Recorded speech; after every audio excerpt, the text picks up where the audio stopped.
శ్రీమహాగణాధిపతయే నమః. శ్రీగురుభ్యో నమః. అపార కరుణా సింధుం జ్ఞానదం శాంతరూపిణం శ్రీచంద్రశేఖరగురుం ప్రణతోస్మి ముదాన్వహం. సర్వమంగళమాంగళ్యే శివే సర్వార్థసాధికే శరణ్యే త్రయంబకే దేవి నారాయణీ నమోస్తుతే. నా పేరు నివర్తి నాగభూషణ్ శర్మ. మాది స్వగ్రామం అనంతపురం జిల్లా ఉరవకొండ దగ్గర చాబాల అనేటువంటి పల్లె. విద్యా నిమిత్తమై మా తండ్రి గారు 1960లో కర్ణాటకలో ఉన్నటువంటి హోస్పేట్ గ్రామానికి ఇక్కడ వచ్చి స్థిరపడ్డారు. ఆయన దేవస్థానంలో అర్చకులుగా ఉండేవారు. తర్వాత తమ అమోఘమైనటువంటి పాండిత్యంతో జ్యోతిష్యంలో చాలా గొప్పదైన కీర్తిని ఆయన సంపాదించారన్నమాట. ఎందరో ఆయనకు భక్తులుగా ఉండేవారు. ఆయన 1977లో విధివశులైన తర్వాత మా అన్నగారే ఆ దేవస్థానం యొక్క బాధ్యతలు నిర్వర్తిస్తూ వచ్చారు. కాలాంతరంలో అలా జరుగుతుండగా నేను గ్రాడ్యుయేషన్ చేశాను. చిన్న చిన్న ప్రైవేట్ సంస్థల్లో ఉద్యోగాలు చేస్తూ ఉన్నాను. అప్పటికి కూడా ఒక చిన్న ప్రైవేట్ కంపెనీలో జాబ్ చేస్తున్నాను. మా చెల్లికి ఇంకా వివాహం కావాల్సి ఉండింది. తండ్రి గారు లేనటువంటి లోపం మమ్మల్ని చాలా బాధకు గురి చేస్తుందన్నమాట. దేవస్థానంలో ఉండేవారు. అయితే విధివశాత్తు కొన్ని కార్యక్రమాలు, కొన్ని కార్యకారణ రూపాయ తస్మై శ్రీ గురవే నమః అంటారు. ఒక కారణం లేదో కార్యం జరగదని. మంచివారికి ఇబ్బందులు వస్తాయి. అయితే ఇబ్బందులు కూడా కారణం ఉంటుంది. ఆ కారణాన్ని మనం తెలుసుకున్నప్పుడే మనకు ఆ యొక్క కార్యంలోకి, సత్కార్యంలో మనం వెళ్ళడానికి ఉపయోగపడుతుందని చెప్పడానికి ఒక నిదర్శనంలాగా మా జీవితంలో జరిగింది. నేను ఈ విధంగా ఉద్యోగంలో అన్వేషణలో ఉన్నాను. ఇంట్లో కూడా ఆర్థిక పరిస్థితి అంతంత మాత్రమే ఉంది. ఆ సందర్భంలో ఒకసారి ఎవరో వచ్చి మా తల్లిగారికి చెప్పారు, రేపు కొంతమంది వస్తున్నారు మీ ఇంటికి, వారు మీకు ఏదైతే సమస్య ఉందో ఆ సమస్య పరిహారం చేస్తారు. వెనకటి రోజు ఎవరు సాయంకాలం మా తల్లిగారికి చెప్పి వెళ్ళిపోయినట్టుంది. మరునాడు ఒక 3 వ్యక్తులు మా ఇంటికి మధ్యాహ్నం దాదాపుగా 3:30-4 వచ్చారు. వచ్చి మమ్మల్ని అందరినీ కూర్చోబెట్టారు ఇంట్లో. కూర్చోబెట్టిన తర్వాత మాకేదో మాయ చేసినట్టున్నారు. మైకం వచ్చినట్టుంది మా అందరికీ. మాట్లాడుతూ మేమంతా వారి స్వాధీనంలో వెళ్ళిపోయాము. వారి తర్వాత మీ అబ్బాయికి ఉద్యోగం రావాలి, మీ అమ్మాయికి వివాహం కావాలి, వీటికంతా అలా చేయాలి, ఇలా చేయాలి, తర్వాత శ్మశానంలో కొన్ని పూజలు చేస్తాం మేము అని చెప్తూ మా చెల్లి యొక్క చెవి కమ్మల్ని ఇవ్వమని అడిగారు, దుద్దులు. ఆమె అలా తీసిచ్చేసింది. మా అమ్మంతా అలా చూస్తున్నాం, ప్రేక్షకులుగా చూస్తున్నాం. తర్వాత ఇంట్లో కాస్త బియ్యం, ఇంకా అలా ధాన్యం అవి తీసుకున్నారు. కొద్ది దక్షిణ ఇచ్చాం. తర్వాత నన్ను సాయంకాలం నువ్వు శ్మశానానికి రా, ఈ సమయానికి వచ్చిన తర్వాత నీకు అక్కడ పూజలు చేయిస్తామని చెప్తూ అవన్నీ మూట కట్టుకొని వెళ్తున్నారనమాట. మేమంతా దిగ్భ్రమ గురి అయి ఉన్నాము. కొద్ది దూరం వాళ్ళతో రమ్మన్నారు. కొద్ది దూరం వెళ్ళిన తర్వాత నీవు ఇంక వెళ్ళి మొహం కడుక్కో అని చెప్పి అన్నీ తెలుస్తాయి నీకు అని వెళ్ళిపోయారు. తర్వాత నేను వెళ్ళి మొహం కనుక్కున్న తర్వాత నాకు అప్పుడు స్ఫురలోకి వచ్చాను, యథాస్థితికి వచ్చాను. వచ్చిన తర్వాత ఒకడే కూర్చొని ఆలోచన చేస్తూ వచ్చాను. ఎందుకంటే మా తండ్రి గారు గొప్ప శ్రీ విద్యా ఉపాసకులు, శ్రీచక్ర ఆరాధకులు. మా ఇంట్లో మడి, ఆచారం, సంప్రదాయాలు ఇన్ని ఉన్నాయి. అయితే మాకు ఇలా ఒక 3 వచ్చి మా అందరి కళ్ళ ముందే మాకు ఇలా జరగడం అనేటువంటి నాకు చాలా ఆశ్చర్యం అనిపించింది.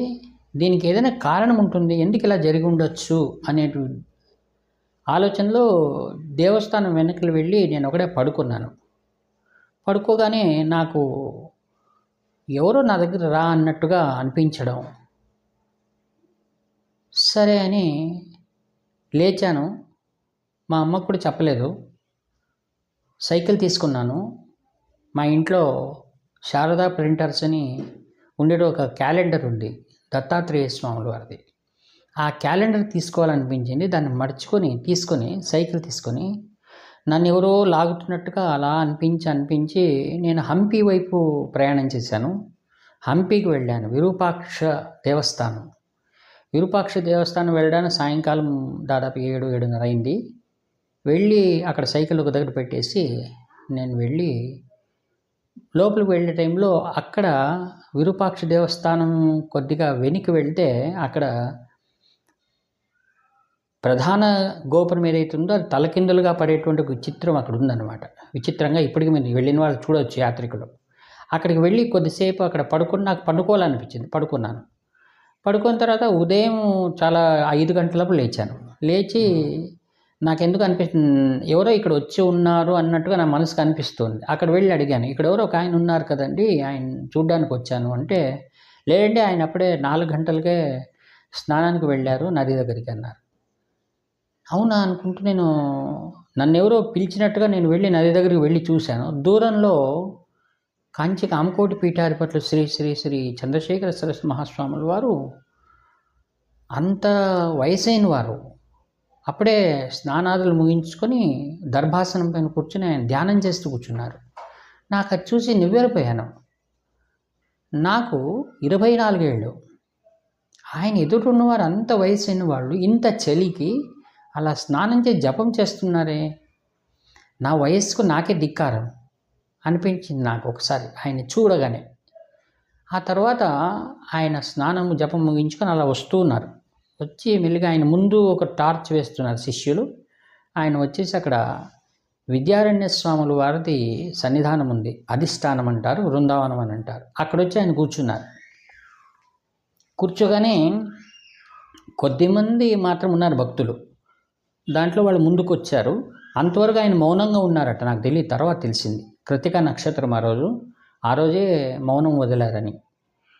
తర్వాత నన్ను చాలా దగ్గరికి పిలిస్తే నేను ఆయన నా చేతిలో ఉన్నదాన్ని ఆయనే చేతిలోకి తీసుకున్నారు క్యాలెండర్ను. తీసుకొని తన శిష్యుడికి ఇచ్చారు. తర్వాత తెలిసింది నాకు, ఆయన కుమరేషన్ అని ఇప్పుడు ఉన్నారు. ఆయన కంచి కామకోటి పీఠంలో మహాస్వాముల వారి యొక్క బృందావనంలో ఆయన ఇప్పుడు నిత్యం పూజ చేస్తూ ఉంటారులేండి. తర్వాత ఆయన చేతికి ఇచ్చి ఆ యొక్క క్యాలెండర్లో ఉన్న శారదా ప్రింటర్స్ని వెనక్కి మడిచి కేవలం దత్తాత్రేయ ఫోటో మాత్రం కనపడేటట్టుగా గోడకు పేస్ట్ చేయమన్నారు. ఆయన చేశాడు. నన్ను దగ్గరగా కూర్చోబెట్టుకున్నారు. రండి అన్నారు. అలా ముందుకు వచ్చాను. సంజ్ఞలతోనే మాట్లాడారు. నేను చెవు అలా పెట్టుకొని దగ్గరకు వచ్చి నేను మెల్లిగా ఆయనతో మాట్లాడుతున్నాను. చెప్పాను, ఈ విధంగా మా ఇంటికి ఎవరో వచ్చారు, మమ్మల్ని ఈ విధంగా మోసపోయాము మేము, మా పైన వస్త్రాలు కూడా ఇచ్చాము, నాకు ఇక్కడ ఉన్న ఒక సందేహం ఒకటే, నన్ను శ్మశానానికి రమ్మన్నారు కదా, వాళ్ళు మా పైన ఏమైనా గారడి కానీ క్షుద్ర విద్యలు కానీ చేస్తారా అని అడిగాను. ఆయన ఒక్క నిమిషం కళ్ళు మూసుకొని, అలా ఏం జరగదు, మీరు ఇచ్చిండే దానం ఇచ్చామని అనుకో అన్నారు. అని నాకు ఒకటి చెప్పారు సలహా, ఆదివారం నీవు సహస్ర గాయత్రి చేయి, అన్నీ సరిపోతుంది అని చెప్పారంతే. నన్ను శ్రోతలు క్షమించాలి, నేను ఆయన దగ్గరికి వెళ్ళేటప్పుడు ఇలా ఏమైనా తీసుకొని వెళ్ళాలని కానీ, ఆయన ఎవరైనా కానీ, ఆయన కంచి కామకోటి పీఠాధిపతులను కానీ, ఇంత విశ్వవిఖ్యాతి చెందినవారని కానీ నాకు ఏమీ కానీ తెలియదు. అప్పుడు ఆయనకు నమస్కారం కూడా చేయలేదు. నేను దగ్గర కూర్చున్నాను, ఇంత ప్రేమతో మాట్లాడారు ఆయన మాట్లాడేది నేను వచ్చేసాను అంతే. అది ఏ రోజు డేట్ అనగా బాగా జ్ఞాపకం ఉంది నాకు, 13/11/1978. తర్వాత మరునాడు వపన పౌర్ణిమ. అప్పుడు ఆయన హంపికి చాలా దగ్గరలో అనంతశయనము దాటి అక్కడ కడ్డిరాంపురం అని ఒకటి ఉంది ఊరు. అక్కడ చిన్న పిల్లకాలువలాగా ప్రవహిస్తుంది తుంగభద్ర నది. అక్కడికి వచ్చారు. శిష్యులంతా దూరం ఉన్నారు, మేము దూరం నుంచి చూస్తున్నాము. ఆయన వపనమైన తర్వాత దాంట్లో దండం అలా పెట్టేసి ఏదో శ్రీచక్రం అది రాశారు. ఆయన దాంట్లో దిగి ఆయన 3 మార్లు మునిగారు. తర్వాత ఆయనకి ఏదో గంగా నీళ్లు తెచ్చారు దండిగా, అవన్నీ ఆయన పైన వేశారు. అది మాత్రం చూశానంతే. తర్వాత నాకు ఆయన దగ్గర వెళ్ళింది లేదు నేను మరలా. తర్వాత ఆశ్చర్యంగా ఏమైందంటే 17/1/1978, అంటే దాదాపుగా 2 నెలలు అయింది. నేను ఒక ప్రైవేట్ కంపెనీలో జాబ్ చేస్తున్నాను కదా, బల్డోటా అనే ఒక కంపెనీ ఉంది, దాంట్లో జాబ్ చేసేవాడిని.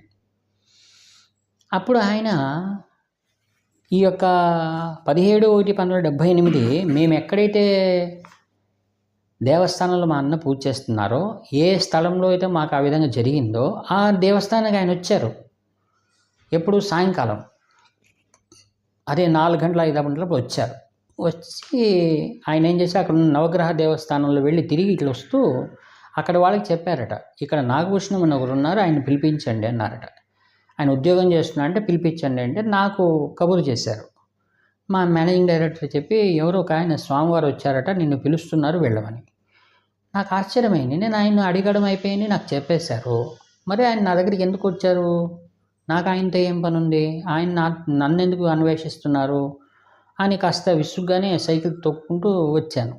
వచ్చి అక్కడ ఒక పక్కన సైకిల్ పెట్టేసి ఆయన ముందు ఇలా నిల్చుకున్నాను. ఆయన ఏం అభయహస్తంతో ఒకసారి ఇట్లా దీవించి వెళ్ళిపోయారు నన్ను చూసి. అంతే, నాకేం అంతు పట్టలేదు. అంతే. అంటే ఆయన ఎంత కరుణా సముద్రుడో నాకు అర్థమవుతోంది. ఆయన ఒకరిని అనుగ్రహించడానికి, అంటే మేము కష్టంలో ఉన్నాం కదా, ఒక కుటుంబము, వీళ్ళు బాధల్లో ఉన్నారే, వీళ్ళని అనుగ్రహించాలనేటువంటి తపనతో దాదాపుగా 13 కిలోమీటర్లు హోస్పేట్ నుంచి హంపి, అక్కడి నుంచి రావడం ఆయన మమ్మల్ని దీవించి నన్ను జ్ఞాపకం పెట్టుకొని నన్ను పిలిపించి ఆశీర్వాదం చేయడం అనేటువంటి నిజంగా ఆశ్చర్యమే. ఆయన వెళ్ళిపోయాడు. నేను తర్వాత ఎప్పుడు కంచి కామకోటి పీఠం ఎక్కడుంది, కాంచీకి వెళ్ళాలని కానీ నాకెందుకో అలా జ్ఞాపకమే రావటం లేదు. నాకేమనిపిస్తుందంటే మన పూర్వజన్మ కర్మలు ఏవైతే ఉంటాయో అవన్నీ కూడా సంపూర్ణంగా భస్మీకృతం అయ్యేంత వరకు కూడా మనము గురువులను మనం ఆశ్రయించలేకపోతాం. అందుకే మనుష్యత్వం ముముక్షత్వం మహాపురుష సంశ్రయం ఏతద్ దుర్లభతరం దైవానుగ్రహేతుకం. దైవానుగ్రహం ఉంటే కానీ మహాపురుషులను ఆశ్రయించలేకపోతావు అనేటువంటి ఆ యొక్క ఆదిగురు శంకర భగవత్పాదాచార్యులు వారు చెప్పినట్టు మనం పూర్వజన్మలు అనేకమైన కర్మలు చేసుకుని ఉన్నాం. ఆ కర్మలు సంపూర్ణంగా విడువబడితే కానీ మనము వారి దగ్గరికి వెళ్ళి తెలుసుకోలేకపోతాం. అక్కడితో అన్వేషణ అయిపోయింది. తర్వాత ఏం జరిగింది? కొన్ని రోజులకు ఆయన ఎందుకు వచ్చారో హంపి, ఇవి నేను కొద్దిగా విషయాలు ఇక్కడ ప్రస్తావన చేయాల్సింది ఉంది. మహాపురుషుడు, కరుణాసముద్రుడు, కంచి కామకోటి పీఠాధిపతులు, ఆయన తన 13వ సంవత్సరంలో పీఠాధిపత్యాన్ని స్వీకరించిన తర్వాత ఆయన ఒక విజయయాత్ర చేశారు. అంటే చరిత్ర నుంచి మనకు అనిపిస్తుంది. ఆయన ఫస్ట్ విజయయాత్ర ఆయన పీఠారోహణ చేసిన తర్వాత 1907లో మొదలుపెట్టి 1919 వరకు దాదాపుగా 20 ఏళ్ళు ఆయన ప్రయాణించారు కాశీకి వెళ్ళాలనే ఉద్దేశంతో. దాంట్లో కేరళ, విదర్భ ఇలా అన్నీ ప్రయాణం చేశారు. మరి రెండవసారి చేసినటువంటి 1939లో అదైంది. తర్వాత చివరిది ఏదనగా ఆయన ఏప్రిల్ 1978లో ఆయన చాలా మనస్సు పెట్టి కర్ణాటక, మహారాష్ట్ర, ఆంధ్ర, తమిళనాడు ఇవన్నీ ముగించుకొని ఆయన ఎప్పుడు ప్రయాణించాడు? కొన్ని మన చరిత్రలో మనం వేరే వారి యొక్క అనుభవాలు చెప్పిన మాటలను బట్టి మనకు తెలుస్తుంది. ఆయన కాంచీపురంలో సంపూర్ణమైనటువంటి పీఠ బాధ్యతలన్నీ కూడా తమ యొక్క ఉత్తరాధికారి అయినటువంటి శ్రీ శ్రీ శ్రీ జయేంద్ర స్వామి వారికి అప్పగించిన తర్వాత శివస్థానం తేనంబాకం అని అంటారు, అక్కడ ఉండేవారట ఆయన. ఆయన ఎందుకో దాదాపుగా అది తమిళుల యొక్క నూతన సంవత్సరం అనుకొని అంటారు. ఆ రాత్రి 12 గంటలప్పుడు ఆయన ఒక్కరే బయటకు వచ్చేసారట అక్కడి నుంచి. మిగతా వాళ్ళు నిద్రపోతూ ఉన్నారు. ఆయన ఒకడే రాత్రి 12:30, 1 గంట అప్పుడు వీధుల ద్వారా అలా వస్తూ ఉండగా అక్కడ ఏదో మోటార్లు నీళ్లు వదిలేటువంటి వాళ్ళు ఎవరైతే ఉంటారో కూలీలు, వాళ్ళ రైతులు, వాళ్ళెవరో ఒకరు చూశాడట. చూసి స్వాముల వారు వెళ్తున్నట్టున్నారు, ఇవాళ ఒక్కడే వెళ్తున్నారేంటి అని ఆశ్చర్యానికి లోనే ఆయన శివస్థానానికి వెళ్ళి అక్కడ ఉన్న భక్తులకు పరిచారకులు చెప్పారంటే, ఏం మీరు ఇంకా పడుకున్నారు, స్వాములు వారు వెళ్ళిపోతున్నారు ఒకరేగా, వాళ్ళందరూ పరిగెత్తుకుంటారు. బాలు గారు అని ఇంకొంతమంది చెప్తారు, ఆయన అంతరంగ పరిచారకులు. వాళ్ళంతా స్వాములు వారు ఎక్కడ వెళ్ళారు అలా అలా వెతుకుతూ వస్తాగా ఆయన మహాతల్లి కామాక్షి దేవస్థానం దగ్గరికి వచ్చారట ఆయన. అప్పుడు వీళ్ళు చేరుకుని, అప్పుడు స్వాములు వారు అన్నారట, ఆ పురోహితుడిని నిద్ర మేలుకొని దేవస్థానం తలుపులు తెరవండి అన్నారట. వాళ్ళు ఇప్పుడే మనం ఇవాళ ఇప్పుడు తెరవము, మరి స్వాములు వారు చెప్పినప్పుడు తెరవాలి కదా అని ఆయన ముఖ్య పురోహితులు వచ్చి తలుపులు తెరిచారట. తలుపులు తెరవగా ఆయన దేవస్థానం వెనకలు ఉన్నటువంటి పుష్కరిణికి వెళ్ళి ఆయన స్నానం చేశారట. బాగా నీటిలో మునిగి బయటకు వస్తే ఆయన ఇంకోటి కట్టుకోవడానికి వస్త్రం తేలేదు. వీళ్ళు అంత అవసరంగా వచ్చేసారు కదా, స్వామివారు ఎక్కడ వెళ్తారు ఏమనే విషయం వీరికి తెలియదు. అప్పుడు చూస్తూ ఉండగా స్వాములు వారు అన్నారట, కామాక్షి దేవస్థానంలో ఆదిగురు శంకర భగవత్పాదాచార్యులు వారు ధరించేటటువంటి వస్త్రాలు అక్కడ ఉన్నాయి, దాంట్లో ఒక వస్త్రం తీసుకురా అన్నారట. వాళ్ళు వెళ్ళి ఒక వస్త్రాన్ని తీసుకొస్తే దాన్ని ఆయన ధరించారట. ధరించి కామాక్షి అమ్మవారి దగ్గరికి వచ్చి దర్శనం చేసుకున్నారట. దర్శనం చేసుకుని అక్కడి నుండి అర్ధరాత్రి అలా ప్రయాణించేదట ఇటువైపు కాంచీపురం బయలుదేరి ఒక్కొక్క దారిలో దాటుకుంటూ విస్తారమైనగా ఉన్నది. ఎందరో పొద్దున్న లేచి స్వామివారు ఎక్కడ వెళ్తుండొచ్చును అని కొందరు స్వామివారు వెనకలు వెళ్తున్నారు. స్వామివారు మౌనంగా వెళ్ళిపోతుంటారు, అంతే, ఎవరూ ఆయన ప్రశ్నించడానికి వీలుండదు. పరిచారకులు వెళ్తున్నారట. తర్వాత అలా ప్రయాణం చేస్తూ ఎక్కడికి వచ్చారు వాళ్ళు కర్ణాటకలో బళ్ళారి దగ్గర హగరి అని ఒక ఊరుంది. అక్కడ తుంగభద్ర నది ప్రవహిస్తుంది.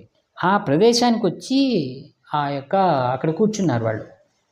పరిచారకులు 2-3 ఆయనతో ఉన్నారు. అప్పుడు ఇది ఆయన ప్రయాణం చేసినటువంటి చివరి ప్రయాణం అంటారు దాన్ని. అంటే తుది ఆయన సంచారం చేసిందంటే అప్పటికే ఆయనకు దాదాపుగా 80 ఏళ్ళు ఉన్నాయి, వృద్ధాప్యం. అది అంత వృద్ధాప్యంలో ఆయన ధర్మ సంస్థాపన కోసం మరి ఎంతమందిని ఆయన ఉద్ధరించాలనుకున్నారు, మరి ఎంతమందికి ఆయన దర్శనం ఇవ్వాలనుకున్నారు, నాలాంటి అభాగ్యులకి ఎంతమందిని ఆయన జ్ఞానోదయం చేయాలనుకున్నారో ఇది మా అందరి అదృష్టము అని భావిస్తున్నాను. తర్వాత తెలిసిన విషయాలు ఉన్నాయి. ఆయన అలా అక్కడికి రాగానే ఇవన్నీ కూడా ఒక చరిత్ర రూపకంగా ఒకరు లిఖించారు. ఆయన 1978లో జరిపినటువంటి ఆ యొక్క పాదయాత్ర అన్నీ తిరిగి చివరిలో ఆయన కాంచీపురానికి 1984లో చేరుకున్నారు. ఈ యొక్క విషయ సంగ్రహణ ఎవరు చేశారు అనే విషయం అని ఇప్పుడు దృష్టికి తీసుకొస్తే, శ్రీ ముత్తుస్వామి అనేటువంటి ఆయన దీన్ని మరలా తయారు చేశారు. దాని 82 పేజీలో డైరీ అది. యాక్చువల్గా దీన్ని రాజగోపాలన్ అనేటువంటి ఒక ఇంజనీర్, కెమికల్ ఇంజనీర్, తర్వాత సన్యాసం ఇచ్చినప్పుడు ఆయన పేరు మెట్టూరు స్వామిగల్ అంటారు. ఆయన స్వామివారితోనే సంచారం చేశారు ఈ యొక్క చివరి విజయయాత్ర అంతా కూడా. ఈ చేసినటువంటి దీన్ని ప్రతినిత్యము కూడా ఒక డైరీగా ఆయన రాశారు.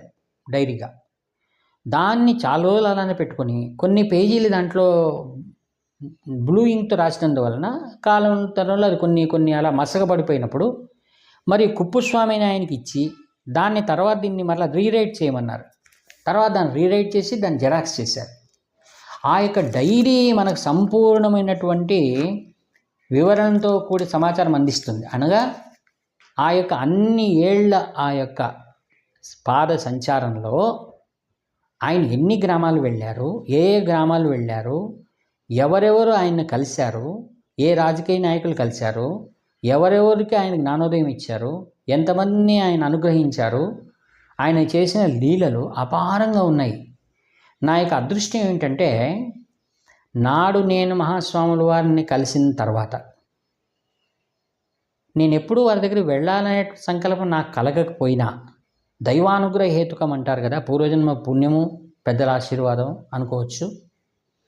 తర్వాత ఏం జరిగింది, నేను వివాహం చేసుకోవడం, తర్వాత కొన్ని సత్సంగాలు చేస్తుండడం, చాలామందికి విష్ణు సహస్రనామం నేర్పించడం, భగవద్గీత నేర్పించడం, సత్సంగాలు ఏర్పాటు చేసిన పాల్గొనడం, అనేక దేవాలయాల ప్రవచనాలు చెప్పడం, తర్వాత కొంతమంది గురువులు వారి దగ్గరికి వెళ్ళడం, వారి ద్వారా నాకు మంత్రానుష్ఠానం కలగడం, ఇవన్నీ అనేక మార్పులు జరిగి మా అమ్మాయిలు కూడా చదువులు ఉద్యోగాలు చేసేటువంటి సమయానికి వచ్చినప్పుడు సందర్భంలో చివరిలో నాకు తెలియకనే నేను ఉద్యోగాన్ని రాజీనామా చేయాలనేటువంటిది అనిపించింది. గవర్నమెంట్ జాబ్ వచ్చింది నాకు. గవర్నమెంట్ జాబ్ కూడా ఉద్యోగం రాజీనామా చేయాలి, వీఆర్ఎస్ వాలంటరీ రిటైర్మెంట్ తీసుకోవాలనిపించడం జరిగింది.